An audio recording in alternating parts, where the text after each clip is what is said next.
غم کا اظہار کیسے کرنا ہے؟ حضرت حسین رضی اللہ تعالیٰ عنہ کے نانا سے سیکھ لو کہ حضرت حسین رضی اللہ عنہ کے نانا نے غم کا اظہار کیسے کیا۔ بیٹے بھائیوں اور دوستو، یہ سکینہ بنت حسین ہیں، کوفہ کے پاس سے ان کا گزر ہوتا ہے، کہتی ہیں اے کوفہ کے غداروں، اے کوفہ کے ظالموں، ایتمتمونی صغیرہ، بچپن میں میرے والد محترم کو شہید کر کے تم لوگوں نے مجھے یتیم کر دیا، وارملتمونی کبیرہ، اور جوانی میں میرے شوہر کو قتل کر کے تم لوگوں نے مجھے بیوہ کر دیا۔ میرے بھائیوں اور دوستو، یہ شہادت حسین کی کہانی خود اہل بیت کی زبانی ہے، خود ان کی بیٹی کی زبانی ہے۔ فرمائے کہ لیس منا من لطم الخدود وشق الجیوب ودعا بدعوى الجاہلیہ، فرمائے کہ جس نے اسے غریبان کو چاک کیا، اپنے گاؤں پر تھپڑ مارے اور جاہلیت کی پکار پکاری، اللہ کے نبی نے فرمایا کہ ایسا انسان مسلمان نہیں ہو سکتا، ایسا انسان مسلمان نہیں ہو سکتا، اس کا اسلام سے کوئی تعلق نہیں ہو سکتا، اس کا دین سے، شریعت سے اس کا کوئی تعلق نہیں۔ ورحمۃ اللہ وبرکاتہ۔ الحمدللہ وکفى وسلام علی عباده الذین اصطفى، اما بعد۔ قال اللہ تبارک وتعالی ان عدۃ الشہور عند اللہ 12 شهرا فی کتاب اللہ یوم خلق السماوات والارض منها 4 حرم۔ معزز سامعین کرام، یہ بات آپ بخوبی جانتے ہیں کہ اسلامی سال کا، اسلامی کیلنڈر کا پہلا مہینہ محرم الحرام ہے، اور اس وقت محرم کا مہینہ شروع ہو چکا ہے۔ آج محرم الحرام کی 4 تاریخ ہے۔ محرم الحرام کے حوالے سے اللہ تبارک و تعالیٰ نے سورہ توبہ کے اندر فرمایا کہ ان عدۃ الشہور عند اللہ 12 شهرا فی کتاب اللہ یوم خلق السماوات والارض، کہ جس دن اللہ نے آسمان کو پیدا کیا، جس دن اللہ نے زمین کو پیدا کیا، اسی دن سے اللہ کے نزدیک مہینوں کی جو گنتی ہے، مہینوں کی تعداد ہے، وہ 12 ہے۔ منہا 4 حرم، ان 12 مہینوں میں سے 4 مہینے حرمت والے ہیں، 4 مہینے قابل احترام ہیں، لائق احترام ہیں، اور ان 4 حرمت والے مہینوں میں سے ایک مہینہ محرم کا بھی ہے۔ حرمت کا معنی اور مطلب یہ ہے کہ لڑائی جھگڑا کرنا، قتل و غارت گری کرنا، ظلم کرنا، گناہ کے کام کرنا، جھوٹ بولنا، غیبت کرنا، اللہ کی مخالفت کرنا، رسول کی مخالفت کرنا، اسلامی حدود کی، اسلامی احکام کی حدود کو پامال کرنا، گناہ کی جتنی بھی قسمیں ہو سکتی ہیں، سال کے تمام ایام کو منع ہے، لیکن حرمت والے مہینوں میں، محرم الحرام جیسے مہینے میں اگر کوئی گناہوں کا ارتکاب کرتا ہے تو پھر اس گناہ کی خطرناکی بڑھ جاتی ہے۔ اور اس مہینے کی خاص بات یہ ہے، ایک خاص بات یہ بھی ہے کہ اللہ کے نبی صلی اللہ علیہ وسلم نے اس مہینے کو اللہ کا مہینہ قرار دیا، اور اس مہینے کے روزوں کو رمضان کے فرض روزوں کے بعد اللہ کے نبی نے سب سے بہترین روزہ قرار دیا۔ صحیح مسلم کی روایت ہے، فرمایا افضل الصیام بعد رمضان شہر اللہ المحرم، اے لوگوں، رمضان کے فرض روزوں کے بعد سب سے بہترین روزہ، سب سے زیادہ فضیلت والا روزہ، اللہ رب العالمین کے نزدیک سب سے زیادہ مقام مرتبے والا روزہ اگر کوئی ہے تو اللہ کے مہینے محرم الحرام کا روزہ ہے۔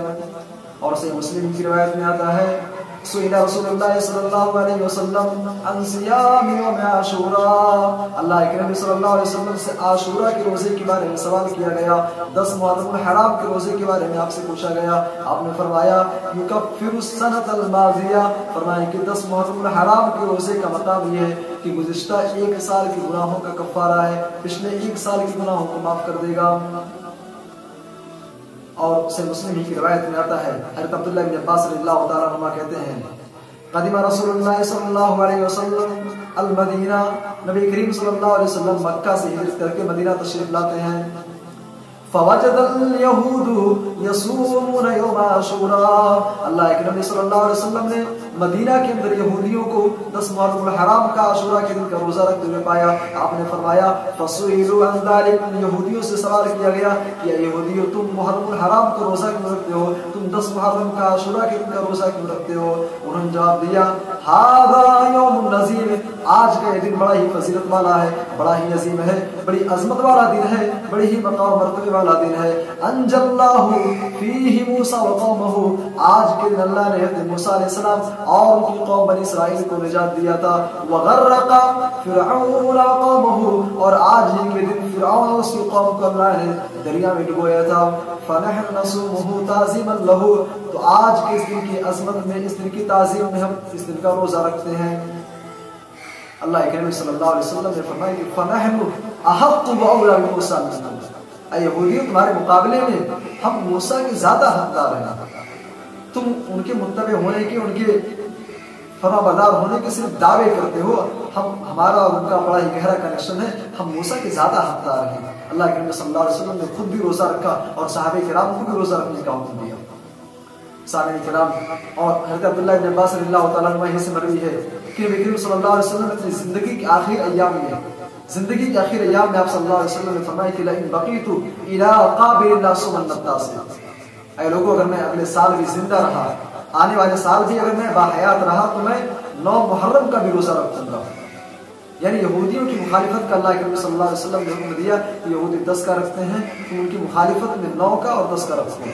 البتہ یہ بات یاد رہنی چاہیے، بہت سارے علماء کہتے ہیں کہ 9 کو رکھا جائے، 9-10 کو رکھا جائے، یا پھر 10-11 کو رکھا جائے۔ 9 کی صراحت تو حدیث کے اندر ملتی ہے، 10 کے حوالے سے بھی حدیثیں موجود ہیں۔ مسند امام احمد کے اندر روایت موجود ہے، سنن بہقی کے اندر روایت موجود ہے کہ 9-10 کو رکھا جائے یا پھر 10-11 کو رکھا جائے۔ لیکن آپ کو معلوم ہونا چاہیے کہ 10-11 والی جو بات کہی جاتی ہے وہ روایت ضعیف اور روایت درست نہیں ہے، اس لیے آپ 9 کو رکھیے۔ اگر کسی وجہ سے آپ 9 کو نہیں رکھ سکے تو صرف اور صرف آپ 10 کو رکھیے۔ سامعین کرام، یہ محرم الحرام کے روزے کے حوالے سے چند باتیں تھیں۔ آپ جانتے ہیں کہ اسی مہینے کی 10 تاریخ کو، عاشورہ کے دن 10 محرم الحرام کو، اسلامی تاریخ میں ایک بڑا ہی دردناک واقعہ پیش آیا جسے ہم اور آپ شہادت حسین کے نام سے جانتے ہیں۔ حضرت حسین رضی اللہ تعالیٰ عنہ کون ہیں، ان کی شہادت کیسے ہوئی، کربلا کا حقیقی پس منظر کیا ہے، اس کا بیک گراؤنڈ کیا ہے، آئیے پہلے حضرت حسین رضی اللہ تعالیٰ عنہ کو سمجھتے ہیں کہ وہ کون ہیں۔ آپ جانتے ہیں کہ حضرت حسین رضی اللہ تعالیٰ عنہ نبی کریم صلی اللہ علیہ وسلم کے نواسے ہیں، آپ صلی اللہ علیہ وسلم کی چھوٹی بیٹی فاطمہ کے بیٹے ہیں، حضرت علی کے صاحبزادے ہیں، جن کے بارے میں اللہ کے نبی صلی اللہ علیہ وسلم نے فرمایا کہ الحسن والحسین سید الشباب اہل الجنہ، کہ لوگوں سنو، حضرت حسن و حسین یہ جنت کے نوجوانوں کے سردار ہیں۔ اور صحیح بخاری کی روایت ہے کہ اللہ کے نبی صلی اللہ علیہ وسلم نے حسن و حسین کو آتے ہوئے دیکھا، آپ نے فرمایا کہ اے اللہ میں ان سے محبت کرتا ہوں، اے اللہ میں ان سے محبت کرتا ہوں، فاحبہما، اے اللہ تو بھی ان سے محبت کر۔ اور ایک روایت کے اندر آتا ہے کہ اللہ کے نبی صلی اللہ علیہ وسلم نے فرمایا کہ جو حسین سے محبت کرے گا وہ ہے کہ مجھ سے محبت کرے گا، اور جو حسین سے نفرت کرے گا وہ ہے کہ مجھ سے نفرت کرے گا۔ اللہ کے نبی نے حسین کی محبت کو اپنی محبت اور حسین کی نفرت کو اپنی نفرت قرار دیا۔ یہ مقام ہے حضرت حسین رضی اللہ تعالیٰ عنہ کا۔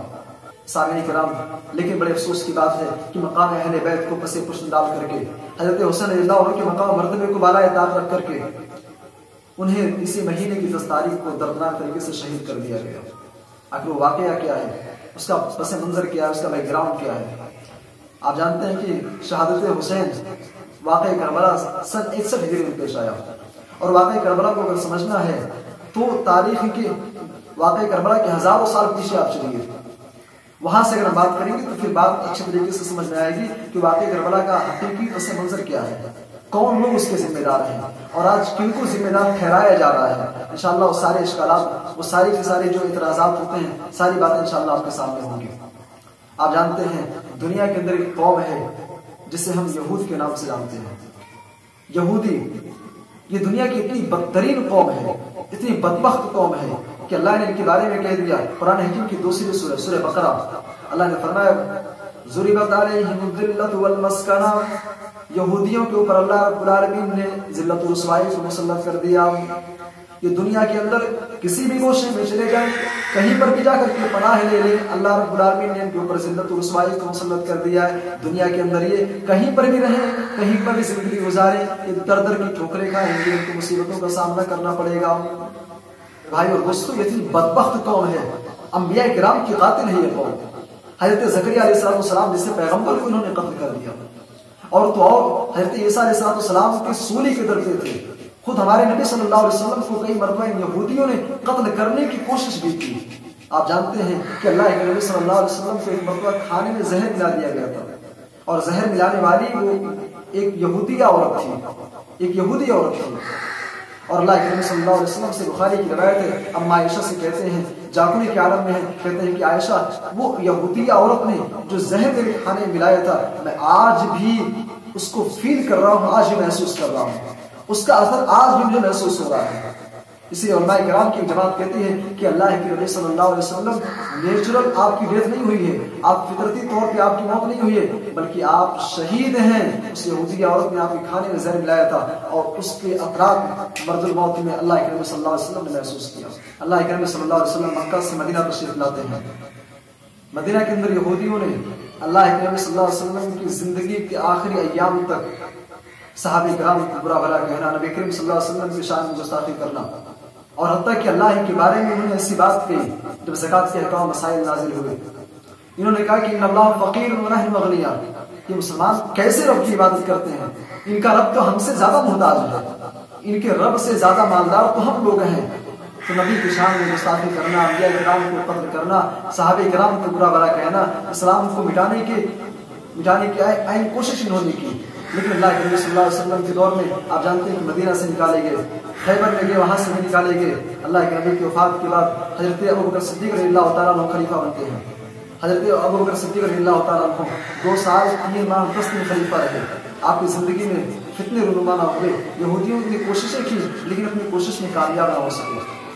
حضرت ابوبکر صدیق رضی اللہ تعالیٰ عنہ کی وفات کے بعد حضرت عمر فاروق رضی اللہ تعالیٰ عنہ خلیفہ بنتے ہیں. ان کے زمانے میں بھی یہودی سر اٹھانا چاہتے تھے لیکن اٹھا نہ سکے. حضرت عمر فاروق رضی اللہ تعالیٰ عنہ آپ جانتے ہیں کہ ان کی ہیبت کا یہ عالم تھا، ان کے روب و دبدبے کا عالم یہ تھا کہ جس گلی سے گزرتے تھے شیطان راستہ چھوڑ دیتا تھا. لیکن آپ جانتے ہیں کہ حضرت عمر فاروق رضی اللہ تعالیٰ عنہ کی وفات فجر کی نماز میں ایک غلام نے، ایک حبشی غلام نے خنجر مار کر ان کو شہید کیا تھا. ابو لولو فیروز نامی غلام، اور اس ابو لولو فیروز کو ان یہودیوں نے ہی تیار کیا تھا. حضرت عمر فاروق رضی اللہ تعالیٰ عنہ کا انتقال ہو گیا. ان کی بعد کی خلافت حضرت عثمان غنی رضی اللہ تعالیٰ عنہ کے ہاتھ میں آئی.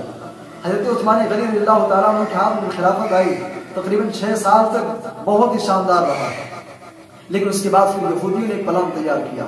آپ جانتے ہیں کہ یہودی مدینہ سے نکالے گئے، خیبر سے نکالے گئے تھے. وہ اپنی اس بے عزتی کا بدلہ لینا چاہتے تھے، انتقام لینا چاہتے تھے کہ مسلمانوں سے بدلہ لیں گے. لیکن یہودیوں نے جب بھی مسلمانوں کا فیس ٹو فیس مقابلہ کیا ہمیشہ ان کو شکست ہوئی. انہوں نے سوچ سمجھ کر کے غور و فکر کرنے کے بعد انہوں نے ایک پلان تیار کیا، اور عبداللہ ابن سبا یہودی کو انہوں نے تیار کیا. عبداللہ ابن سبا یہودی یہ مسلمانوں کا بھیس اپنا کر کے یہ بظاہر مسلمان ہو گیا، اسلام کا لبادہ اور کر کے مدینہ تشریف لاتا ہے. مدینہ آیا، صحابہ کرام کے بیچ میں رہا. خود حضرت عثمان غنی رضی اللہ تعالیٰ عنہ سے بھی اس نے بہت ساری باتیں سیکھی، دینی احکام مسائل کی جانکاری دی. اور کچھ دن مدینہ کے اندر قیام کرنے کے بعد، ٹھہرنے کے بعد کوفہ گیا، یمن گیا، شام گیا، اور اپنے آپ کو بتانے لگا کہ میں فلاں جگہ سے آیا ہوں، میں مدنی ہوں، میں مدینہ سے آ رہا ہوں. مدینہ کے اندر میں نے اتنے دن قیام کیے، صحابہ کرام کے بیچ میں رہ کر کے آ رہا ہوں. اور اس کے بعد پھر لوگوں کو بھڑکانا شروع کیا کہ ایک بات بتائیں کہ حضرت علی رضی اللہ تعالیٰ عنہ موجود ہیں، نبی کریم صلی اللہ علیہ وسلم کے اہل بیت میں سے ہیں، آپ کے داماد بھی ہیں، چچیرے بھائی ہیں، آپ کے اتنے قریبی ہیں. حضرت علی کی موجودگی میں ان کے ہوتے ہوئے یہ عثمان کون ہے خلیفہ بننے والے؟ عثمان کی کیا مجال، ان کی کیا اوقات ہے، وہ کون ہوتے خلیفہ بننے والے؟ لوگوں کو بھڑکایا، اور بھڑکانے کے بعد سن 35 ہجری میں صحابہ کرام کی بڑی جماعت مدینہ سے مکہ حج کے لیے گئی ہوئی تھی. سن 35 ہجری میں تقریباً 2000 لوگوں کو لے کر کے مدینہ پہنچتا ہے. مدینہ آیا اور حضرت عثمان غنی رضی اللہ تعالیٰ عنہ کے گھر کا محاصرہ کر لیا. کہا عثمان تم خلافت کے اصل حقدار نہیں ہو، خلافت کے اصل حقدار علی ہیں، اس لیے تم خلافت سے دستبردار ہو جاؤ، خلافت سے ہٹ جاؤ. حضرت عثمان غنی رضی اللہ تعالیٰ عنہ نے کہا کہ سنو، اللہ کے نبی صلی اللہ علیہ وسلم نے فرمایا تھا کہ اے عثمان، اللہ تمہیں جو عزت کی چادر عطا کرے گا تم اس کو لوگوں کے کہنے پر مت اتارنا، اس لیے میں خلافت سے دستبردار نہیں ہوتا. بہرحال 40 دن تک حضرت عثمان غنی رضی اللہ تعالیٰ عنہ کے گھر کا محاصرہ کیا. وہ عثمان غنی رضی اللہ تعالیٰ عنہ جو نبی کریم صلی اللہ علیہ وسلم کے داماد ہیں، جن کو نبی صلی اللہ علیہ وسلم نے دنیا کے اندر جنت کی بشارت دی، وہ عثمان غنی رضی اللہ تعالیٰ عنہ مدینہ کے اندر مسلمانوں کے پینے کے لیے میٹھے چشمے کا پانی نہیں تھا، حضرت عثمان غنی رضی اللہ تعالیٰ عنہ نے اپنے ذاتی اپنے پیسے سے خرید کر کے میٹھے کنویں کا پانی مسلمانوں کے لیے وقف کر دیا۔ آج انہی کو اس کنویں سے ایک پیالہ پانی پینے کی اجازت نہیں ہے۔ مسجد نبوی کی جنہوں نے توسیع کروائی تھی، آج انہیں اسی مسجد کے اندر نماز پڑھنے کی اجازت نہیں ہے۔ عثمان غنی رضی اللہ تعالیٰ عنہ میرے بھائی اور دوستو، اسلامی تاریخ کا ایک بلیک چیپٹر، حضرت عثمان غنی رضی اللہ تعالیٰ عنہ کو 40 دنوں کے مسلسل محاصرے کے بعد انہوں نے ان کے گھر کے اندر گھس کر کے ان کو شہید کر دیا، اور شہید کرنے کے بعد حضرت علی رضی اللہ تعالیٰ عنہ کے ہاتھوں پر وہی سارے لوگوں نے بیعت بھی کر لی کہ علی ہم آپ کو اپنا خلیفہ مانتے ہیں۔ صحابہ کرام مدینہ کے اندر یہ ساری چیزیں ہو رہی تھی۔ حضرت امیر معاویہ رضی اللہ تعالیٰ عنہ جو کہ اس وقت ملک شام میں تھے، فوراً خط لکھتے ہیں، کہتے ہیں کہ علی عثمان غنی رضی اللہ تعالیٰ عنہ کے قاتلوں کو ڈھونڈ کر کے ایک ایک کو چن چن کر کے اسلام کا جو قانون ہے کہ قتل کے بدلے قتل، ان کو سریعاب سولی چڑھایا جائے، ان کو پھانسی پر لٹکا دو۔ حضرت علی رضی اللہ تعالیٰ عنہ نے کہا ابھی حالات پرسکون نہیں ہیں، ابھی حالات ہمارے بس میں نہیں ہیں، ابھی ان کا غلبہ ہے، اس لیے حالات پرسکون ہو جائیں گے پھر ہم حضرت عثمان غنی رضی اللہ تعالیٰ عنہ کے قاتلوں کو چن چن کر کے ہم ان کو پھانسی پر لٹکائیں گے۔ اور آپ جانتے ہیں کہ حضرت علی رضی اللہ تعالیٰ عنہ کے بیچ میں اور حضرت امیر معاویہ کے بیچ میں جنگیں ہوئی تھیں، اور جنگیں کیوں ہوئی؟ وہ اسی اسٹینڈ کی بنا پہ حضرت علی کا کہنا یہ تھا کہ ابھی حالات پرسکون ہو جائیں گے تب بدلا لیں گے۔ حضرت امیر معاویہ نے کہا نہیں، حالات پرسکون ہونے کا انتظار نہیں کرنا، فوری طور پہ سریعاب دور ہے ان کا بدلہ لیا جائے، اور اگر آپ ایسا نہیں کر سکتے ہیں تو آپ ان کو میرے حوالے کر دیجئے، میں ان کو گرفتار کر کے میں ان کو سزا دوں گا۔ حضرت امیر معاویہ رضی اللہ تعالیٰ عنہ نے جب یہ بات کہی، جب یہ پیغام بھیجا، تو جو حضرت عثمان غنی رضی اللہ تعالیٰ عنہ کے قاتل تھے، جنہوں نے شہید کیا تھا، اب ان کے کان کھڑے ہو گئے کہ اگر حضرت علی ہمیں امیر معاویہ کے حوالے کر دیں گے پھر امیر معاویہ تو ہمیں چھوڑیں گے نہیں، پھر ہمیں معاف نہیں کیا جائے گا، ہمیں فسوری پر چڑھا دیں گے۔ چنانچہ انہوں نے حضرت علی رضی اللہ تعالیٰ عنہ کو بھڑکانا شروع کر دیا، حضرت علی کو بھڑکایا، اور اتنا بھڑکایا کہ نوبت جنگ تک آ گئی، اور انہیں کے بھڑکانے اور انہیں کی سازشوں اور کوششوں سے حضرت علی اور حضرت امیر معاویہ کے بیچ میں سن 35 ہجری سے لے کر کے سن 40 ہجری تک جنگ کا ایک مسلسل ایک طویل مدت تک آپس میں جنگ ہوتی رہی، اور جنگ میں کون مارے گئے؟ کی گردنیں کٹی، ایک مسلمان نے دوسرے مسلمان کی گردن کاٹی، ایک مسلمان نے دوسرے مسلمان کا خون بہایا۔ میرے بھائی اور دوستوں، سن 40 ہجری میں، اور یہاں پر ایک بات جان لیں کہ حضرت ابوبکر صدیق رضی اللہ تعالیٰ عنہ کے دور میں، حضرت عمر فاروق رضی اللہ تعالیٰ عنہ کے دور میں، حضرت عثمان غنی رضی اللہ تعالیٰ عنہ کے دور میں دارالحکومت مدینہ ہی تھا، لیکن حضرت علی رضی اللہ تعالیٰ عنہ کے دور میں جب ان کے ہاتھ میں خلافت آئی تو انہوں نے دارالحکومت کوفہ کر دیا تھا۔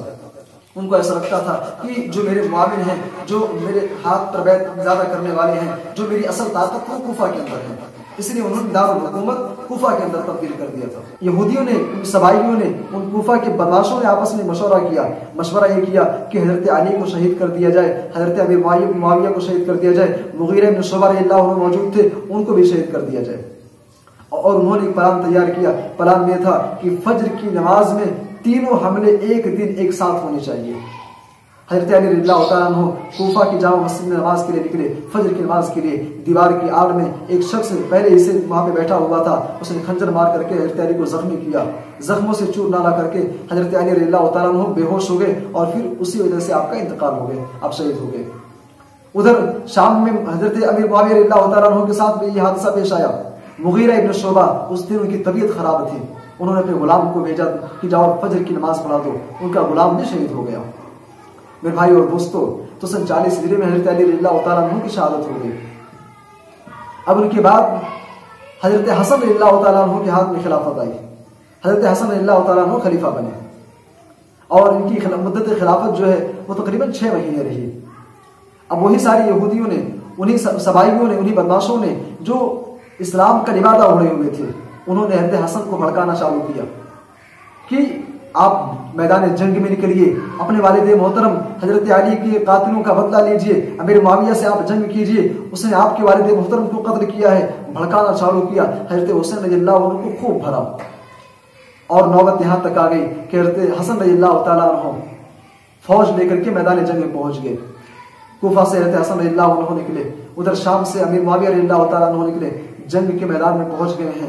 شام کا وقت ہے. حضرت حسن رضی اللہ تعالیٰ عنہ رات میں اپنی فوجوں کا جائزہ لینے کے لیے نکلے.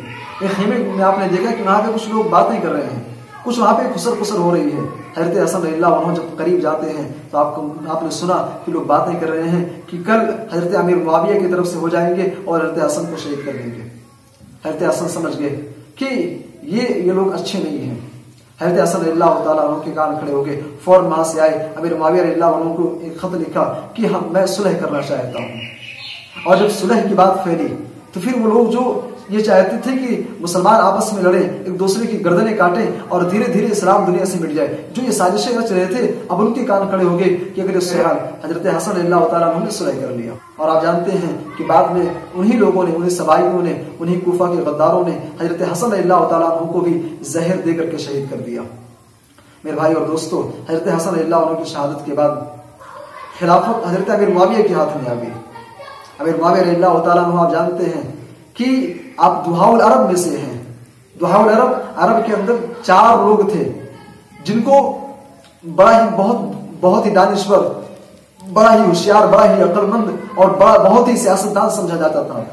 حضرت امیر معاویہ رضی اللہ تعالیٰ عنہ دہاء العرب میں سے تھے. حضرت امیر معاویہ رضی اللہ تعالیٰ عنہ کے ہاتھ میں خلافت آتی ہے. سن 40 ہجری سے لے کر کے سن 60 ہجری تک اسلامی تاریخ کا, اسلامی دور کا بہت ہی یہ گولڈن دور رہا. اس میں یہودیوں نے, اسلام دشمن طاقتیں ابھرنا چاہی, لیکن امیر معاویہ رضی اللہ تعالیٰ عنہ نے تمام قسم کے فتنوں کو دبا دیا.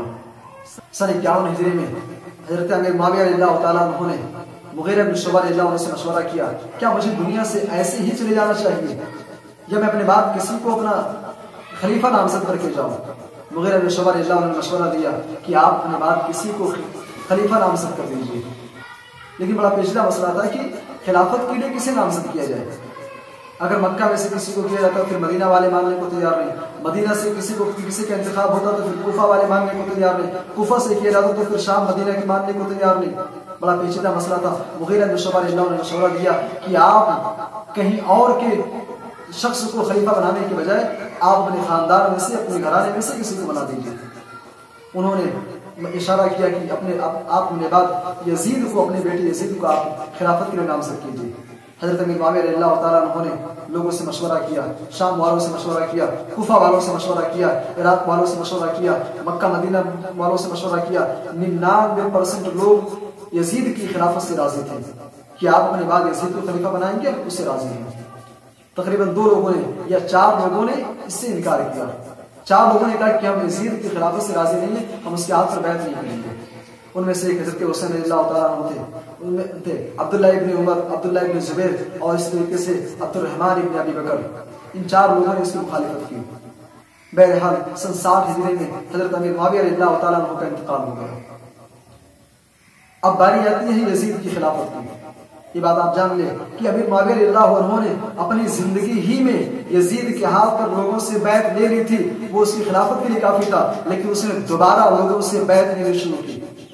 دوبارہ لوگوں سے اس نے بیعت لیا کہ ذرا دیکھیں کہیں ایسا تو نہیں کہ میرے باپ کے دباؤ میں آ کر کے لوگوں نے میرے ہاتھ پر بیعت کر لیا تھا. دوبارہ انہوں نے بیعت لی, تمام کے تمام لوگوں نے بیعت کر لی. بس یہ 2 لوگ یا 4 لوگوں نے مخالفت کی. مدینہ کا گورنر حضرت حسین رضی اللہ تعالیٰ عنہ کے پاس گیا, حضرت عبداللہ ابن عمر رضی اللہ عنہ کے پاس گیا اور ان سے یزید کے ہاتھ پر بیعت لینے کی بات کی.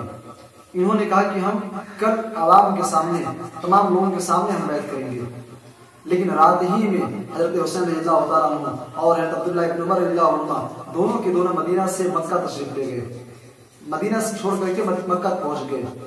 ادھر کوفیوں کو معلوم ہوا کہ حضرت حسین رضی اللہ تعالیٰ عنہ مدینہ سے مکہ چلے آئے ہیں. انہیں پھر سے ایک بار موقع ملا کہ جنگ کی آگ بھڑکائی جائے. چنانچہ انہوں نے خطوط پہ خطوط لکھے, اتنے خط لکھے کہ تاریخی روایتیں بتاتی ہیں کہ ان کے پاس 2 جھولے یا 2 بوریاں خطوط کے بھر گئے تھے. حضرت حسین رضی اللہ تعالیٰ عنہ کو انہوں نے خط لکھا کہ اے نواسے رسول, آپ نبی صلی اللہ علیہ وسلم کے نواسے ہیں, حضرت علی کے آپ بیٹے ہیں, یزید کی کیا اوقات ہے آپ کے مقابلے میں, آپ کوفہ تشریف لائیے, ہم آپ کو اپنا خلیفہ ماننے کو تیار ہیں. حضرت حسین رضی اللہ تعالیٰ عنہ نے خط پڑھ کر کے فوری طور پر انہوں نے اپنا یہ اسٹینڈ یا موقف نہیں بنا لیا کہ مجھے کوفہ جانا ہے. آپ نے اپنے چچیرے بھائی مسلم بن عقیل کو کوفہ بھیجا کہ جاؤ ذرا دیکھو کوفہ کا ماحول کیسا ہے. کوفہ کے حالات کا جائزہ لینے کے لیے مسلم بن عقیل کوفہ پہنچتے ہیں. کوفہ گئے. کوفہ کے لوگوں نے فوری طور پر جذباتی قسم کے لوگوں نے تاریخی روایتیں بتلاتی ہیں 18,000 یا 30,000 لوگوں نے مسلم بن عقیل کے ہاتھ پر بیعت کر لی. 2 دن کے بعد مسلم بن عقیل نے حضرت حسین رضی اللہ عنہ کو خط لکھا کہ آپ کوفہ تشریف لے آئیے, بالکل آپ سیف رہیں گے, آپ کو کوئی پریشانی نہیں ہوگی.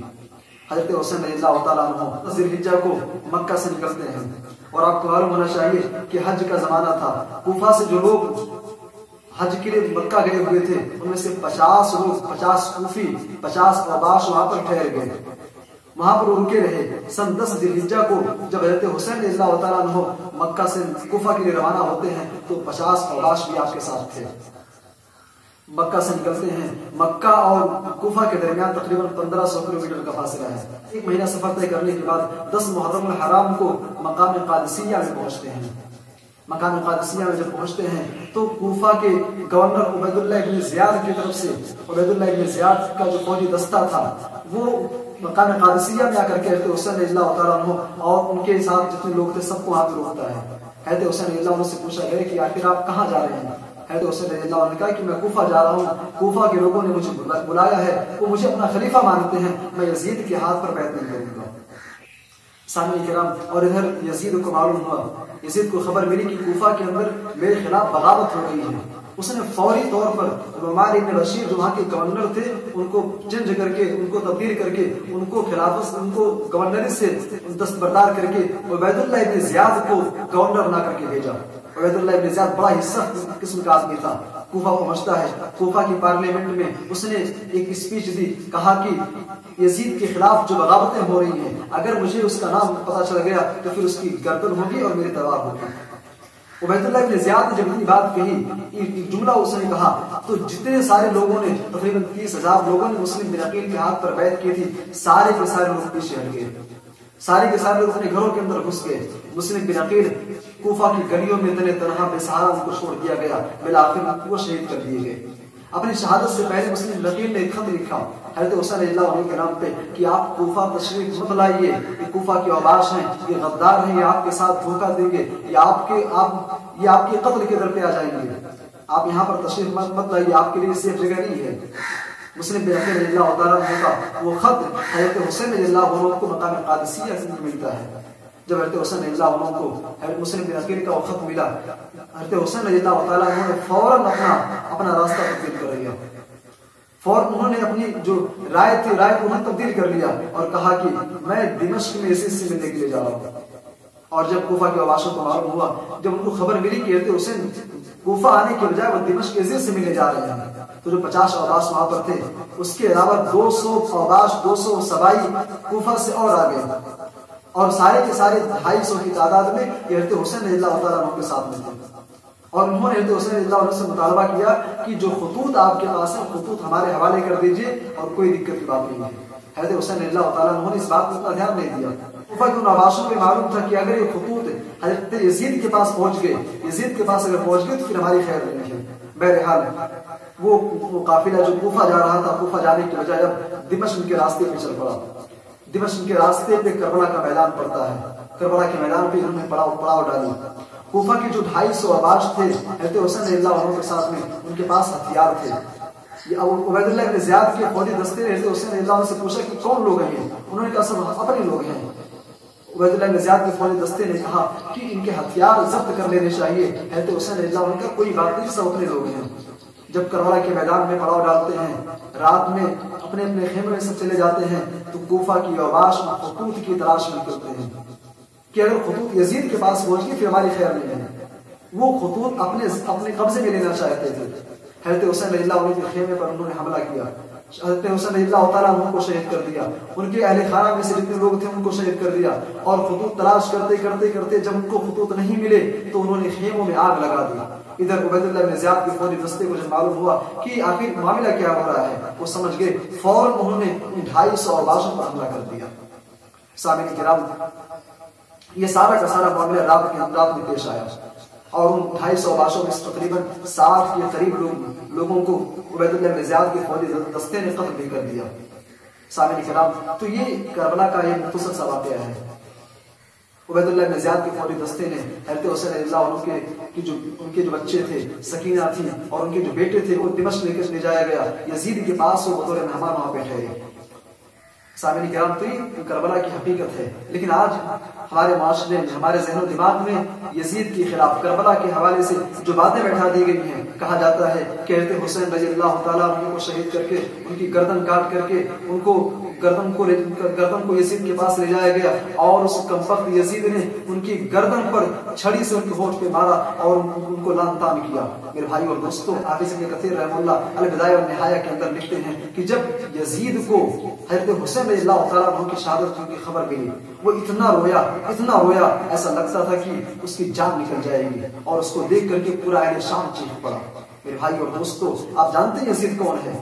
آج شہادت حسین کا سارا الزام یزید کے سر پہ تھوپا جاتا ہے کہ یزید ہی اصل قاتل ہے۔ جانتے ہیں یزید اور حضرت حسین رضی اللہ عنہ کا آپس میں رشتہ کیا تھا؟ حضرت حسین رضی اللہ تعالیٰ عنہ یزید کے خالو تھے، اور حضرت یزید کے بارے میں آج جو غلط فہمیاں پھیلائی جاتی ہیں، آج یزید کے بارے میں جو باتیں کہی جاتی ہیں کہ یزید شرابی تھا، کبابی تھا، عیاش تھا، دین سے مطلب نہیں تھا، بے نمازی تھا، اور طرح طرح کے الزامات لگائے جاتے ہیں۔ آپ جانتے ہو، اگر آپ یزید کے بارے میں ایسی باتیں کہہ رہے ہو تو گویا کہ آپ اس وقت جو 700 تقریباً صحابہ کرام موجود تھے، آپ ان کے اوپر الزام لگا رہے ہو کہ نعوذ باللہ صحابہ کرام نے اپنا امیر المومنین، اپنا خلیفہ ایک ایسے انسان کو چنا جو عیاش تھا، جو ناچ گانے والا تھا، جو شرابی کبابی تھا۔ سامعین کرام، اور یزید کی شخصیت تو شخصیت ہے کہ اللہ کے نبی صلی اللہ علیہ وسلم جب مکہ سے مدینہ تشریف لاتے ہیں، مدینہ کے اندر آپ کی اونٹنی ان کے گھر کے سامنے بیٹھتی ہے۔ حضرت ابو ایوب انصاری رضی اللہ تعالیٰ عنہ رضی اللہ تعالیٰ عنہ 80 سال کی عمر میں یزید کو بلاتے ہیں، کہتے ہیں کہ اے میرے بیٹے، جب میں مر جاؤں گا تو میری نماز جنازہ تو ہی پڑھانا۔ آپ ذرا اندازہ لگائیے، کیا کوئی ایک صحابی رسول ایک ایسے انسان کو جو شرابی کبابی ہے اس سے جنازے کی نماز پڑھنے کی وصیت کرے گا؟ کیا صحابہ کرام نے اپنا خلیفہ، اپنا امیر المومنین ایسے انسان کو چنا، ایسے شخص کو چنا جو شرابی کبابی تھا؟ یہ بات سمجھ میں آ رہی ہے؟ یہ ممکنات میں سے ہے، یہ پاسبل ہے، ایسا ہو ہی نہیں سکتا۔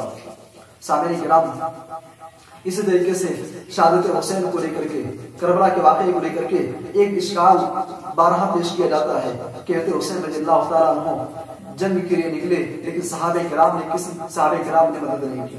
کیوں؟ صحابہ کرام اہل بیت سے نفرت کرتے تھے، صحابہ کرام اہل بیت تھے، ان کو حسد تھی، دشمنی تھی، اس لیے صحابہ کرام نے نعوذ باللہ حضرت حسن رضی اللہ تعالیٰ عنہ کا ساتھ نہیں دیا۔ میرے بھائی اور دوستو، آپ کو معلوم ہونا چاہیے، ایسے جاہلوں سے میں کہنا چاہوں گا کہ پہلے آپ تاریخ کا مطالعہ کیجیے۔ تاریخ ہمیں کیا کہتی ہے؟ حضرت صحابہ کرام جن کے بارے میں اللہ نے خود کہا، محمد رسول اللہ والذین معه اشداء علی الکفار رحماء بینہم، اللہ تو کہہ رہا ہے کہ حق و باطل کی اگر لڑائی ہوئی ہے تو صحابہ کرام نے اپنے جان تو دور کی، اپنا مال و دولت تو دور کی بات ہے، اپنی جان تک کی قربانی دے دی ہے۔ اور یہ بات جان لیں، حضرت حسین رضی اللہ تعالیٰ عنہ کسی جنگ لڑنے کے لیے گئے ہی نہیں تھے۔ وہ تو کوفہ کے لوگوں نے بلایا کہ آپ یہاں پر آئیے، ہم آپ کو اپنا خلیفہ مانتے ہیں، وہاں پہ جانے کے لیے روانہ ہوئے تھے، لیکن جب ان کی حقیقت معلوم ہوئی تو وہ دمشق جا رہے تھے، اور یہاں پہ یزید کا کوئی بیعت نہیں تھا۔ یزید دمشق کے اندر موجود ہے، عبید اللہ بن زیاد کوفہ کے اندر موجود۔ یہ دراصل وہی سوائی ہیں، یہ وہی لوگ ہیں جنہوں نے حضرت علی رضی اللہ عنہ کو شہید کیا، حضرت علی رضی اللہ عنہ کے بڑے بیٹے حسن کو شہید کیا۔ یہ سارا کا سارا کھیل انہی کی طرف سے کیا جا رہا تھا۔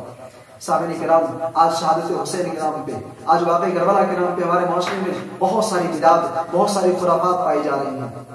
حضرت حسین رضی اللہ تعالیٰ عنہ کی محبت میں اس قدر غلو کیا جاتا ہے۔ میں پوچھنا چاہتا ہوں، کہنا چاہتا ہوں کہ اگر شہادت حسین، حضرت حسین رضی اللہ تعالیٰ عنہ سے محبت کا یہی معنی ہے، یہی مطلب ہے کہ ان کے نام پہ تعزیہ منایا جائے، ان کے نام پہ غم کا اظہار کرتے ہوئے ماتم منایا جائے، ان کے نام پہ کالے کپڑے پہنے جائیں، اگر حضرت حسین رضی اللہ عنہ سے محبت کا یہی معنی ہے کہ ڈھول تاشے بجائے جائے، میرے بھائی اور دوستو، نعوذ باللہ صحابہ کرام پر الزام ہوگا، تابعین اعظام پر الزام ہوگا کہ سن 61 ہجری میں حضرت حسین رضی اللہ عنہ کی شہادت ہوتی ہے، 110 ہجری تک صحابہ کرام موجود رہے، لیکن کسی صحابی نے حضرت حسین رضی اللہ عنہ کے نام پہ ایسا کچھ بھی نہیں کیا۔ یہ تابعین کرام پر الزام ہوگا کہ انہوں نے حضرت حسین رضی اللہ تعالیٰ عنہ نبی کریم صلی اللہ علیہ وسلم کے نواسے کرام پہ ایسا کچھ بھی نہیں کیا۔ تاریخ بتلاتی ہے کہ سن 61 ہجری میں حضرت حسین رضی اللہ عنہ کی شہادت ہوتی ہے۔ اور 291 سال تک 291 سال تک امت کے اندر ایسی کوئی چیز موجود تھی ہی نہیں. شہادت حسین کے نام پہ تعزیہ وغیرہ کا کوئی رواج ہی نہیں تھا. 352 ہجری میں معز الدین دہلوی نامی شخص نے ان ساری بدعات کو انجام دیا, ان ساری چیزوں کو انجام دیا, ان سارے رسوم و رواج کو اس نے انجام دیا. تو آج حضرت حسین اللہ تعالیٰ عنہ کے نام پہ جو چیزیں اپنے معاشرے میں ہم دیکھ رہے ہیں یہ سب کے سب بدعت ہیں. اور بدعت کے بارے میں اللہ کے نبی صلی اللہ علیہ وسلم نے بڑے صاف لفظوں میں کہہ دیا من احدث فی امرنا ھذا ما لیس منہ فهو رد. فرمایا کہ جس نے دین کے اندر کوئی ایسی چیز ایجاد کی جو دین کے اندر موجود نہیں تھی, فرمایا کہ مردود ہے. اور فرمایا کہ من عمل امرا لیس علیہ امرنا فهو رد. فرمایا کہ جس نے کوئی ایسا کام کیا جس پر ہمارا حکم نہ ہو وہ مردود ہے. اور سامعین کرام, آج حضرت حسین اللہ تعالیٰ عنہ کے نام پہ ماتم منائے جاتے ہیں, ان کے نام پہ غم کا اظہار کیا جاتا ہے, کالے کپڑے پہنے جاتے ہیں جانتے ہیں. اللہ کے نبی صلی اللہ علیہ وسلم نے بہت پہلے فرمایا تھا, صحیح بخاری کی روایت ہے, فرمایا کہ لیس منا من لطم الخدود وشق الجیوب ودعا بدعوى الجاہلیہ. فرمایا کہ جس نے غریبان کو چاک کیا, اپنے گاؤں پر تھپڑ مارے اور جاہلیت کی پکار پکارے, اللہ کے نبی نے فرمایا کہ ایسا انسان مسلمان نہیں ہو سکتا, ایسا انسان مسلمان نہیں ہو سکتا, اس کا اسلام سے کوئی تعلق نہیں ہو سکتا, اس کا دین سے شریعت سے اس کا کوئی واسطہ نہیں ہو سکتا. اسلام بڑا ہی سمپل دین ہے. اسلام نے زندگی کے ہر موڑ پہ ہمیں زندگی کا ایک اصول, ایک طریقہ اسلام نے ہمیں سکھلایا ہے. میرے بھائی اور دوستو, کیا یہ تعجب کی بات نہیں ہوگی کہ اسلام نے ہمیں غم کرنے کا, خوشی منانے کا طریقہ نہیں بتلایا. اللہ کے نبی صلی اللہ علیہ وسلم کے بیٹے حضرت ابراہیم کا انتقال ہوتا ہے, اللہ کے نبی صلی اللہ علیہ وسلم نے گود میں لیتے ہیں, گود میں اٹھائے ہوئے ہیں. صحیح بخاری کی روایت ہے, آپ کی آنکھوں سے آنسو جاری ہیں. صحابہ کرام نے کہا اللہ کے نبی آپ روتے ہیں, غم کا اظہار کیسے کرنا ہے؟ حضرت حسین اللہ تعالیٰ عنہ کے نانا سے سیکھ لو کہ حضرت حسین اللہ عنہ کے نانا نے غم کا اظہار کیسے کیا. بیٹے کا انتقال ہو گیا, بیٹے کو اپنے ہاتھ میں لیے ہیں. صحیح بخاری کی روایت ہے, اللہ کے نبی کہتے ہیں کہ ان العین تدمع, اے میرے بیٹے ابراہیم, تیری جدائی سے, تیری دنیا کے جانے سے تیرے باپ کی آنکھوں سے آنسو جاری ہیں. والقلب يحزن, دل بڑا غمگین ہے, دل بڑا رنجور ہے. ولا نقول الا ما شاء ربنا, اور آج تیرے باپ کی زبان سے کوئی ایسا جملہ نہیں نکلے گا, کوئی ایسا لفظ نہیں نکلے گا جس کی وجہ سے تیرا رب ناراض ہو جائے. یہ حسین کے نانا کی تعلیم ہے. غم کا اظہار کیسے کرنا ہے, خوشی کا اظہار کیسے کرنا ہے, نبی کریم صلی اللہ علیہ وسلم نے ساری چیزیں سکھا دی ہیں. میرے بھائی اور دوستو, یہ محرم الحرام اور واقعہ کربلا کے حوالے سے چند باتیں تھیں. بہرحال خلاصہ کلام یہ ہے کہ شہادت حسین کے نام پہ جو ہم جو چیزیں دیکھ رہے ہیں ساری کی ساری بدعت کے سوا کچھ نہیں ہے. کیونکہ اگر اسلامی تاریخ میں بتاتی ہے کہ اسلامی تاریخ میں صرف اور صرف حضرت حسین رضی اللہ تعالیٰ عنہ کی شہادت یہ تنہا شہادت نہیں ہے. حضرت حسین رضی اللہ عنہ شہید ہوئے, ان کے بڑے بھائی حضرت حسن بھی شہید ہوئے, ان کے والد محترم حضرت علی بھی شہید ہوئے, اسی طریقے سے عثمان غنی بھی شہید ہوئے, عمر فاروق بھی شہید ہوئے ہیں. اور آپ کو بتا دوں کہ حضرت حسین رضی اللہ تعالیٰ عنہ تو شہید ہیں, لیکن اللہ صلی اللہ علیہ وسلم کے چچا حضرت حمزہ یہ سید الشہداء ہیں. شیخ عبد القادر جیلانی کہتے ہیں کہ اس امت کے لیے سب سے زیادہ غمناک اگر دن کوئی تھا تو نبی کریم صلی اللہ علیہ وسلم کی وفات کا دن تھا. اگر شہادت حسین کے نام پہ جلوس نکالے جا رہے ہیں تو میں کہتا ہوں کہ حضرت علی رضی اللہ تعالیٰ عنہ شہید ہوئے تھے, ان کے نام پہ بھی نکالے جائے. محرم کے اسی مہینے میں حضرت عثمان غنی رضی اللہ عنہ, حضرت عمر فاروق رضی اللہ تعالیٰ عنہ کی بھی انتقال ہوتا ہے, ان کے نام پہ بھی نکالے جائے. حضرت حمزہ سید الشہداء ہیں, ان کے نام پہ بھی تعزیے بنائے جائے, ان کے نام پہ بھی جلوس نکالے جائے, ماتم بنائے جائے, غم کا اظہار کیا جائے. میرے بھائی اور دوستو, اسلام کا دین کا اس سے کوئی تعلق نہیں ہے. اور ایک آخری بات, ایک نقطے کی بات جان لیں کہ آخر اسلامی تاریخ میں شہیدوں کی ایک لمبی چوڑی فہرست ہے, تو پھر شہادت حسین ہی ہماری نگاہوں کے سامنے کیوں ہے؟ شہادت حسین ہی کو سامنے رکھ کر کے آخر یہ ساری بدعات کیوں کر انجام دی جا رہی ہے؟ آپ کو معلوم ہونا چاہیے کہ حضرت حسین رضی اللہ تعالیٰ عنہ نبی کریم صلی اللہ علیہ وسلم کے نواسے ہیں, اور اسلام میں جو شہادتیں ہوئی ہیں دراصل یہ یہودیوں کی سازش, سبائیوں کی سازش تھی کہ اسلام کے حقیقی چہرے کو مٹا کر کے ایک ایسی شریعت, ایک ایسا دین دنیا کے سامنے پیش کیا جائے, دنیا کے سامنے ایک ایسا چہرہ پیش کیا جائے, اس کو اسلام کی شکل دے کر کے ایک ایسا چہرہ پیش کیا جائے کہ لوگ کہنے پر مجبور ہو جائے کہ آخر یہ کون سا اسلام ہے. یہ اسلام کے حقیقی چہرے کو مٹانے کے لیے حضرت حسین رضی اللہ تعالیٰ عنہ جو کہ اہل بیت میں سے تھے, اس لیے حضرت حسین رضی اللہ تعالیٰ عنہ کی شہادت کو نشانہ بنایا گیا. سامعین کرام, یہ شہادت حسین واقعہ کربلا محرم الحرام کے حوالے سے چند باتیں تھیں. اللہ ہمیں تمام قسم کی بدعت و خرافات سے محفوظ رکھے اور جب تک زندہ رکھے اسلام پر دین والا بنا, ایمان والا بنا. آمین. تقبل یا رب العالمین.